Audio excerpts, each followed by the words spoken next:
অর্থাৎ মুখ্যমন্ত্রী মমতা বন্দ্যোপাধ্যায় আপনাদের জন্য 10 লক্ষ টাকা দিয়ে পাঠিয়েছে। আপনারা দাবি তুলেছিলেন যা যা লাগবে।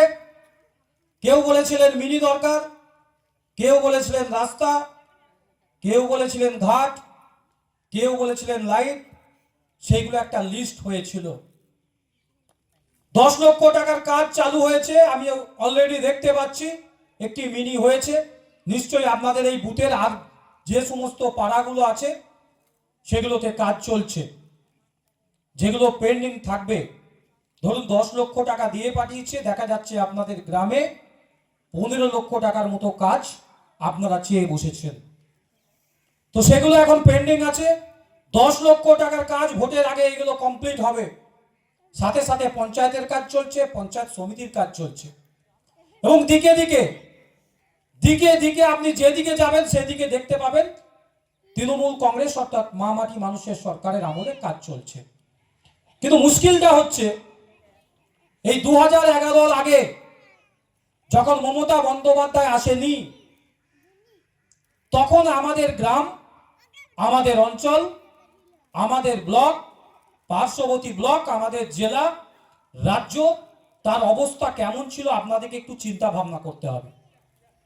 দেখুন, আমরা এদিক থেকে বেলবান্দি যাই, এদিক থেকে ইন্দাস যাই। এই রাস্তা সিপিএম এর পিরিয়ডে একটাও ঢালাই রাস্তা ছিল না। শুধু আপনার কাপসিক নয়, গোটা ইন্দাস ব্লক, গোটা বাঁকুড়া জেলা, গোটা পশ্চিম বাংলা আপনাদের বহু দূরে দূরে আত্মীয় স্বজন আছে, বাইরের অঞ্চলেও আপনাদের আত্মীয় স্বজন আছে। আপনারা ভালো করে একটু মনে করে দেখুন, মমতা বন্দ্যোপাধ্যায় আসার আগে 10 হাত ঢালাই রাস্তা কেউ করেনি, কোন সরকার করেনি, যেটা করেছে মমতা বন্দ্যোপাধ্যায়। কিন্তু মুশকিলটা হলো এটাই, বিজেপি নেতারা বিভিন্ন জায়গায় আসছে, বলছে উন্নয়ন নাকি হয়নি। তারা অপপ্রচার করছে, বলছে উন্নয়ন হয়নি। তারা বলছে তৃণমূলের নেতারা নাকি ঘুরে বেড়ায়। তারা বলছে এলাকার প্রধান, পঞ্চায়েত সমিতির মেম্বার, পঞ্চায়েত সমিতির সভাপতি, জেলা পরিষদের মেম্বার, এলাকার যারা নির্বাচিত প্রতিনিধি, যাদেরকে আপনারা ভোট দিয়ে জয়যুক্ত করেছেন, তারা নাকি কোনো কিছু করেনি।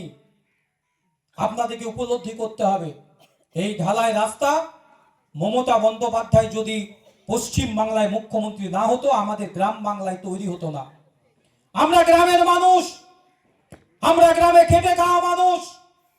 আমরা কোনোদিন স্বপ্ন দেখিনি শহরে মানুষের মতো আমরা ঢালাই রাস্তায় হাঁটবো, আমার পাড়াতে মিনি হবে, বাড়িতে পাইপ লাইনের মধ্য দিয়ে জল আসবে, রেশনের মাল রেশনের ডিলার যেতে হবে না, পাড়াতে দেবে, আমাদের মা কাকিমাদের অ্যাকাউন্টে লক্ষ্মী ভান্ডার ঢুকবে, বয়স্ক মানুষের বার্ধক্য ভাতা ঢুকবে, যে মেয়েরা পড়াশোনা করছে 18 বছর পর্যন্ত সে কন্যাশ্রী পাবে, তার বাবা বেটির বিয়ে দেওয়ার সময় সরকারের কাছ থেকে 25,000 টাকা পরিষেবা পাবে,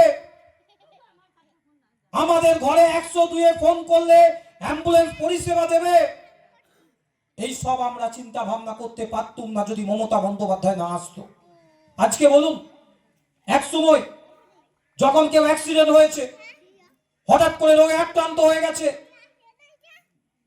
কোথাও সাইকেল মোটরসাইকেলের সাথে অ্যাক্সিডেন্ট হয়ে গেছে, কেউ কলতলায় পড়েছে, মাথা ফেটে গেছে, হসপিটালে নিজে রাখতে হতো, চিকিৎসা করা যেত না। আর যদি বাই চান্স কোনো অপারেশন করতে হতো, তখন আমাদের ক্লাবের ছেলেরা বাড়িতে বাড়িতে গিয়ে, দোকানে গিয়ে, বাজারে গিয়ে চাঁদা তুলে তাকে সাহায্য করত। নয়তো তাকে সুদে টাকা নিতে হতো, নয়তো সমিতির কাছে যে লোন নিতে হতো সমিতি থেকে। আজকে বলুন, আপনার বাড়িতে আপনাকে একটা স্বাস্থ্যসাথী কার্ড দিয়েছে, সেই কার্ড আপনার সাহায্যে আমাদের এই ক্ষেত খামারের মা বোনেরা, তপশিলি মা বোনেরা, তাদের আত্মীয় স্বজন যে অসুস্থ হয়ে যাচ্ছে, তাদেরকে নিয়ে ঢুকছি আমরা একদম টাটা বিল্লার মতো নার্সিংহোম, ঝকঝকে চকচকে নার্সিংহোম। আমরা সাহস করে সেই নার্সিংহোম ঢুকতে পারছি, তার কারণ আমার পেছনে মমতা বন্দ্যোপাধ্যায় আছে, আমাকে একটা স্বাস্থ্যসাথী কার্ড দিয়েছে। রাতের অন্ধকারে যদি বিপদ হয়, আমি নার্সিংহোমে আমার আত্মীয় স্বজনকে আমার নিজের ট্রিটমেন্ট করার জন্য আমার কাজটাই যথেষ্ট। এর নাম মমতা বন্দ্যোপাধ্যায়। আপনি যেদিকে যাবেন সেই দিকে দেখবেন মমতা বন্দ্যোপাধ্যায়ের উন্নয়ন আছে, কিন্তু বিজেপিরা তারা উন্নয়ন দেখতে পাচ্ছে না। তারা নিউজ চ্যানেলে বসছে, বড় বড় কথা বলছে, মমতার বিরুদ্ধে শুধু উল্টো পাল্টা কুৎসা ঘটাচ্ছে। কিন্তু আপনাকে বুঝতে হবে, দেখবেন টিভি নিউজ চ্যানেল খুলুন, বলবে তৃণমূল সন্ত্রাস করছে এলাকায়, বিজেপি নাকি ভোট করতে দেয়নি, বিজেপিকে নাকি দাঁড়াতে দেয়নি, সিপিএমকে নাকি ভোট প্রচার করতে দেয়নি। আপনারা যেদিকে যাবেন দেখবেন বিজেপির পতাকাও ঝুলছে, তৃণমূলের পতাকাও ঝুলছে, বিজেপিও মিটিং করছে, তৃণমূলও মিটিং করছে, সিপিএমও রাস্তায় আজও আগের মতো কোটো নিয়ে চাঁদা তুলছে। কিন্তু আজকে বলুন, তৃণমূল কোথাও চাঁদা তুলে না, তৃণমূল কোথাও কাউরি কাছে টাকা নেয় না।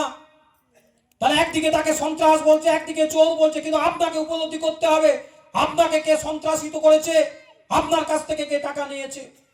আজকে আপনাদের মনে পড়ে এই গ্রামের মানুষ যখন সিপিএম এর বিরুদ্ধে রুখে দাঁড়িয়েছিল, এই গ্রামের মানুষ যখন সিপিএম এর বিরুদ্ধে বিরুদ্ধচারণ করেছিল, পার্শ্ববর্তী এলাকা পাহাড়পুর থেকে জিনকড়া থেকে শুরু করে একদম ইন্দাসের কিছু জায়গা, চারদিক থেকে সিপিএম লোক জড়ো করে এই গ্রামের মানুষগুলোকে মেরে আদা ছিচা করে দিয়ে গেছিল, যাদেরকে মেরে গাদা করে রেখে গেছিল। তৎকালীন সময় তাদেরকে জল দেওয়ার মতো লোক কেউ ছিল না। যারা এখানের বয়স্ক লোক রয়েছে তারা জানে, আমি যখন 2008 সালে এই গ্রামে এসেছিলাম, এই গ্রামে অনেক পুরনো লোকের সাথে সাক্ষাৎ করেছিলাম, দেখেছিলাম কাউরির হাঁটু ভেঙে গেছে, কাউরির পা ভেঙে গেছে, কাউরির হাত ভেঙে গেছে, সেই ভাঙা দেখিয়েছিল সিপিএম এর চিহ্ন। আজও অনেক বয়স্ক লোক রয়েছে যাদের চিহ্ন পাওয়া যাবে। আপনারা বলুন, এই নিষ্ঠুর নৃশংস অত্যাচার সিপিএম যেমন বাইরের গ্রাম থেকে লোক নিয়ে এসে এই কাপসিটের বুকে নিরীহ মানুষের উপর অত্যাচার চালিয়েছিল, তৃণমূল আজ পর্যন্ত কোনো বিজেপির উপর আক্রমণ করেনি। তৃণমূল আজ পর্যন্ত যারা এখানে সিপিএম করত তাদেরকে এই সোলানা গাছে বেঁধে বা ইলেকট্রিক পোলে বেঁধে বিচার করেনি। তোমরা কেন সিপিএম করতে, তাদেরকে জরিমানা করা হয়নি। আমরা গণতন্ত্র বিশ্বাসী, আমরা সাধারণ মানুষকে নিয়ে উন্নয়নের পথে আগামী দিনে একটা নতুন স্বপ্ন দেখি, সেখানে সকল স্বজাতি আমরা এক গ্রামে বসবাস করব, এক প্যান্ডেলে খাওয়া দাওয়া করব, এক স্কুলে আমাদের সকল জাতির ছেলে মেয়ে একসাথে পড়াশোনা করবে, একসাথে আনন্দ উৎসবে মেতে উঠব। আমরা হিন্দুদের ঘরে বিভিন্ন অনুষ্ঠানে নিমন্ত্রণ খাবো, হিন্দুরা মুসলমানদের ঘরে নিমন্ত্রিত খাবে। এটাই হচ্ছে বাংলার ঐতিহ্য, এটাই হচ্ছে বাংলার কালচার, এটাই হচ্ছে বাংলার সংস্কৃতি। যেখানে রবীন্দ্রনাথ নজরুল বাংলার ঐতিহ্যকে নিয়ে স্বপ্ন দেখেছে, যেখানে রবীন্দ্র নজরুল হিন্দু মুসলমানের মিলনের অগ্রদূত হিসাবে কাজ করেছে, আজকে কিছু বিদ্বেষমূলক লোক, কিছু বিদ্রোহমূলক লোক, যারা অত্যাচারিত লোক, যারা বঞ্চিত করার লোক, তারাই বাংলাকে নিয়ে আপনাকে আমার মধ্যে শুধুমাত্র আজকে দ্বন্দ্ব তৈরি করার চেষ্টা চালাচ্ছে। দেখবেন আজকে আপনার রাস্তায় এসেছি, আপনাদের গ্রামে এসেছি, রাস্তার মধ্যে দাঁড়িয়ে আপনাদের সামনে বক্তব্য রাখছি। আমরা জোর গলায় বলতে পারি ইন্দাস ব্লকে কি কি কাজ করেছি। নিশ্চয়ই আপনারা সন্ধ্যের বেলায় দেখেছেন ইন্দাস, গোটা ইন্দাস পঞ্চায়েত সমিতি সভাপতি তার সুন্দরভাবে লাইটের মধ্যে সাজিয়ে দিয়েছে। যখন ইন্দাসের রাস্তায় হাঁটছি যেন মনে হচ্ছে আমি কলকাতা রাজপথে হাঁটছি। আমরা আগামী দিনে এই গ্রাম প্রতিটি রাস্তা যেখানে ঢালাই রাস্তা হয়েছে প্রত্যেকটা রাস্তা ওই ইন্দাসের মতো মডেল লাইট আমরা করব। সেটা শুধু আপনারা সাথে থাকুন এবং আপনারা আসুন এবং আমাদের সামনে আলোচনা করুন আপনার গ্রামে কি প্রয়োজন।